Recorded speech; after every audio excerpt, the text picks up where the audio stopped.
नमस्कार साथियों, स्वागत है आप सभी का इकोनॉमिक्स इनसाइट्स पर। मैं हूं निखिल वर्मा और आप हमारे साथ में हैं एक बहुत ही बेहतरीन टॉपिक पढ़ने के लिए, जो कि किससे जुड़ा है, कंज्यूमर बिहेवियर से, उपभोक्ता के व्यवहार से। आज का जो हमारा टॉपिक है वो है तटस्थता वक्र विश्लेषण। इसको इंग्लिश में बोलते हैं इंडिफरेंस कर्व एनालिसिस। क्या होता है तटस्थता वक्र और इसके बारे में हम क्या डिटेल पढ़ने वाले हैं, आज की वीडियो में सब कुछ बताएंगे।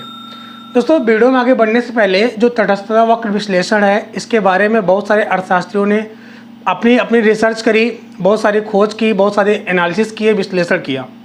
और विश्लेषण करने के दौरान निकल के सामने ये आता है कि जो तटस्थता वक्र विश्लेषण है, यानी इंडिफरेंस कर्व एनालिसिस है, उसका विचार सबसे पहले एजवर्थ सर ने किया। कब किया? 1881 में, यानी 1881 में सबसे पहला जो विचार है इस तटस्थता वक्र विश्लेषण का, वो एजवर्थ सर ने दिया। उसके बाद इस विचार को प्रोफेसर परेटो सर ने 1906 ईस्वी में इस विचार को और विकसित करने की कोशिश किया। और इस प्रकार से एनालिसिस करने का सिलसिला चलता रहा। और एक समय बाद यानी 1915 ईस्वी में स्लट्स्की आए। स्लट्स्की सर ने भी बहुत सारे रिसर्च किए, बहुत सारे एनालिसिस किए।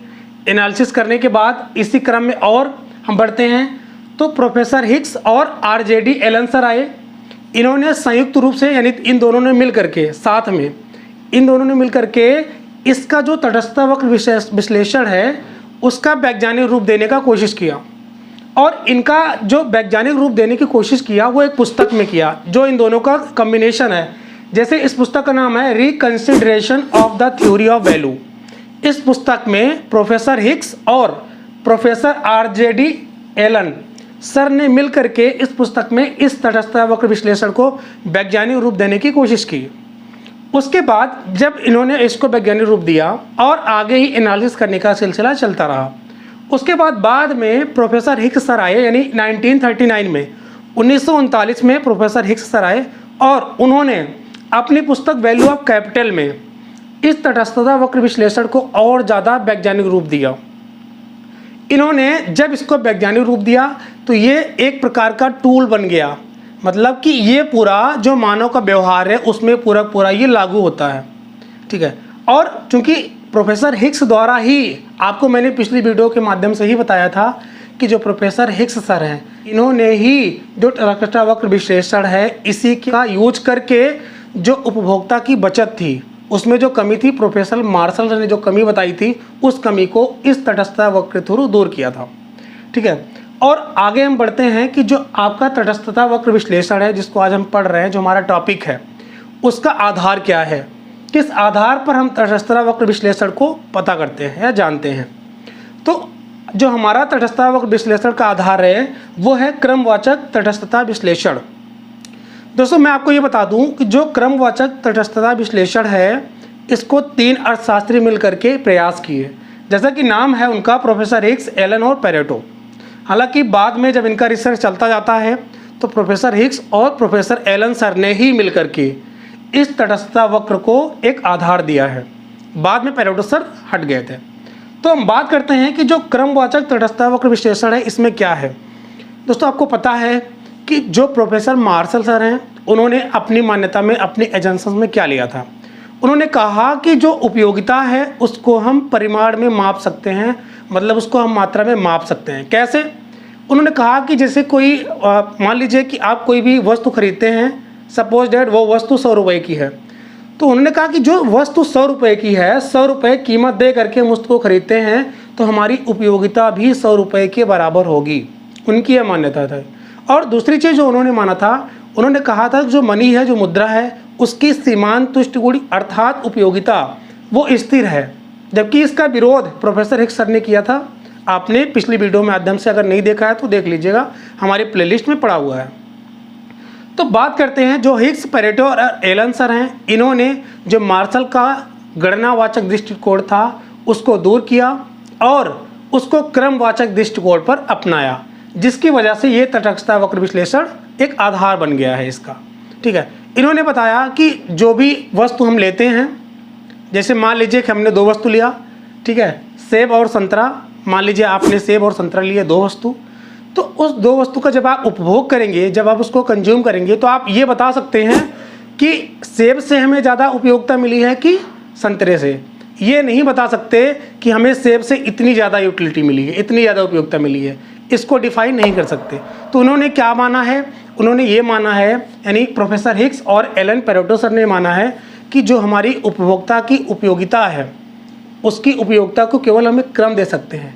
जैसे उन्होंने कहा कि जैसे सेब है, संतरा है और कोई भी अदर वस्तु है, उसको मान लीजिए सेब से ज़्यादा हमें उपयोगिता मिल रही है, संतरे से कम मिल रही है और अदर वस्तु से उससे भी कम मिल रही है। तो सबसे पहली प्रायोरिटी हम किसको देंगे, सेब को, यानी फर्स्ट को सेब पर रख देंगे और सेकंड पर हम संतरे को रख देंगे, और थर्ड का जो प्रायोरिटी है, प्राथमिकता है, थर्ड वाले को हम किसी और दो वस्तु लिए हैं उसको रख देंगे। इस प्रकार से इनका जो तटस्थता वक्र विश्लेषण का आधार है वो है क्रमवाचक तटस्थता विश्लेषण। ठीक है, इन्होंने एक क्रम दिया है। अब हम जो पढ़ेंगे वो है तटस्थता वक्र सूची। ये क्या होता है इसको समझ लेती है, उसके बाद बताते हैं। दोस्तों, जो तटस्थता वक्र सूची है इसको इंग्लिश में बोलते हैं इंडिफरेंस कर्व शेड्यूल। हालांकि चाहे आप इसको सूची बोलिए चाहे तालिका बोलिए, वो दोनों एक ही है। तो हम बात करते हैं जो इंडिफरेंस कर्व शेड्यूल है। इस शेड्यूल में जो कोई कंज्यूमर जैसे दो वस्तु ले रहा है, तो दो वस्तु का कम्बिनेशन वो इस प्रकार से सिलेक्ट करता है कि उसको जो कम्बिनेशन सिलेक्ट करता है उससे उसको एक समान संतुष्टि मिलती है। कहने का मतलब है, जैसे मान लीजिए आप बाज़ार में गए, बाज़ार में आपने दो वस्तु का कम्बिनेशन लिया। जैसे आपके पास 100 रुपये है, तो आपने 100 रुपये को सेब और संतरे पर खर्च कर दिया, जैसा कि आप शेड्यूल में देख रहे हैं। शेड्यूल को समझाने से पहले मैं आपको एक एग्जाम्पल के थ्रू समझाने की कोशिश कर रहा हूँ, समझिए ध्यान से। तो आपने मार्केट में 100 सेब और संतरे लिया 100 रुपीज़ का। ठीक है, अब आपको ये नहीं पता है कि हो सकता है आप सेब ज़्यादा ले लें, संतरे की मात्रा कम कर दें, तो आपको सेब की उपयोगिता ज़्यादा मिलेगी संतरे की अपेक्षा। ठीक है, अगर हो सकता है आप संतरा ज़्यादा ले लें तो आपको सेब की उपयोगिता कम मिलेगी, संतरे की ज़्यादा मिलेगी। लेकिन आपको यानी कंज्यूमर का बिहेवियर ही ऐसा है कि वो उन दोनों का कम्बिनेशन इस प्रकार से करे विद इन 100 रुपीज़ में, तो उसको एक प्रकार से क्या है, एक समान संतुष्टि मिले। तो जो एक प्रकार से जिस कम्बिनेशन का वो चुनाव करता है, जिस कम्बिनेशन का वो सिलेक्शन करता है, वही सिलेक्शन को अगर एक शेड्यूल के थ्रू प्रस्तुत कर दे, रिप्रेजेंट कर दे, प्रदर्शित कर दे, तो आपका क्या हो जाता है, इंडिफरेंस कर्व शेड्यूल या तटस्थता वक्र सूची। देखते हैं क्या है। जैसे ये आपका संयोग है, एक सेक्शन में और दूसरे सेक्शन में आपको दिया सेब और तीसरे सेक्शन में आपको दिया संतरा। ध्यान से समझिए कि जो सेब और संतरा है, मार्केट में दो ही सामान लिया है फिलहाल कंज्यूमर ने। ठीक है, ऐसा मान रहे हैं। तो एक सेब लिया और 20 संतरे लिया, उसका कम्बिनेशन ए है, मतलब कि एक सेब और 20 संतरे लेने से वो क्या है, उसको एक समान संतुष्टि मिल रही है। ठीक है, उसके बाद जब वो दूसरा सेब लेगा तो जाहिर सी बात है, अगर उतना ही संतरा लेगा तो जाहिर सी बात है संतरे की उपयोगिता ज़्यादा बढ़ जाएगी उसके लिए, किसकी अपेक्षा, सेब की अपेक्षा। तो वो क्या करेगा, 2 सेब लेगा और उसके साथ संतरे की जो मात्रा है, जो क्वांटिटी है, उसको रिड्यूस कर देगा, घटा देगा। कैसे, आपने एक सेब एक्स्ट्रा लेने के लिए 20 संतरा पहले लिया था, उसके अपेक्षा 14 संतरा ले लिया, मतलब 20 से आप 14। इस प्रकार ये दोनों का जो कम्बिनेशन है जिसका नाम है बी, उसको भी एक समान संतुष्टि मिलेगी। ठीक है, ना सेब से ज़्यादा ना संतरे से ज़्यादा। अगला जो कम्बिनेशन उसका सिलेक्शन है वो क्या किया, 1 यूनिट सेब की ओर बढ़ा दिया, रैदर देन आपका जो संतरा है 14 से 10 कर दिया। ठीक है, उतना नहीं लिया, अगर उतना लेता तो संतरे की उपयोगिता ज़्यादा बढ़ जाती। तो इस प्रकार से संतरे का जो यूनिट है, संतरे की जो इकाई है, उसको भी घटा दिया और सेब की 1 यूनिट ले लिया। उसके बाद जो अगला कम्बिनेशन वो लेता है, वो 4 सेब लिया और 8 संतरा लिया। इस प्रकार से वो ऐसे कम्बिनेशन का सिलेक्शन करता है, ऐसे संयोगों को चयन करता है, चुनता है कि उसको एक समान संतुष्टि मिले।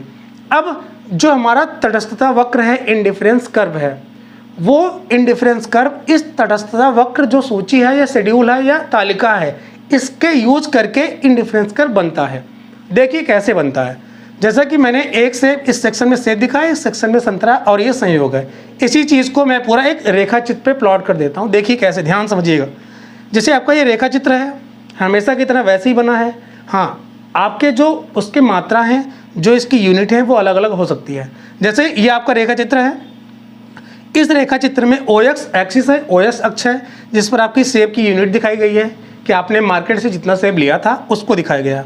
और दूसरा OY जो एक्सिस है, जो OY अक्ष है, उस पर आपको संतरा दिखाया गया है। चूँकि आपने सेब और संतरा मार्केट से 2 ही वस्तु ली है, ठीक है। अब इस सेब, जो सेब की क्वांटिटी है 1 2 3 4, यानी 1 2 3 4 आपने सेब लिया था, और जो आपने संतरा लिया था वो कितना लिया था, मैक्सिमम 20, ठीक है। यानी 2 से लेकर के 20 तक मैंने आपको संतरा दिखा दिया। अब ध्यान से समझिए कि उपभोक्ता जो है वो किस प्रकार से कम्बिनेशन के सिलेक्ट करके और एक समान संतुष्टि को ग्रहण करता है। ध्यान से समझिए, जैसे ये 1 सेब लिया और उसको 1 सेब के साथ 20 संतरे लेने पड़ रहे हैं, तो एक कम्बिनेशन होगा, ठीक है।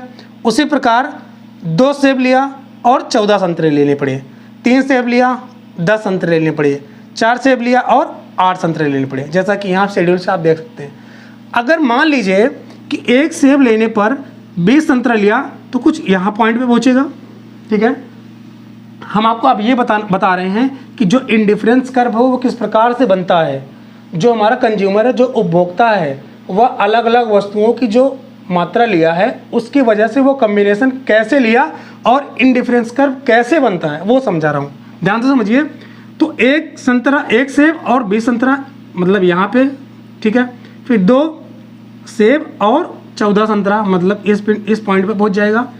फिर 3 सेब और 10 संतरा, जैसे कि यहाँ पे 3 सेब और 10 संतरा, यानी सी पर पहुँच गया, ये कॉम्बिनेशन सी है। उसके बाद 4 सेब और 8 संतरा, यहाँ पर ये पहुँच गया। अगर ये जो डॉटेड लाइन मैंने आपको दिखाया अभी, तो इस डॉटेड लाइन को अगर मैं ऐसे मिला दूँ, ठीक है, जैसा कि यहाँ पे आपको मिला हुआ नज़र आ रहा है, देख रहे हैं। तो ये जो आपका एक वक्र बनेगा, जो कर्व बनेगा, वही क्या होता है, इंडिफरेंस कर्व है। जैसा कि यहाँ पर जो इंडिफरेंस कर्व है उसका कम्बिनेशन ABCD है।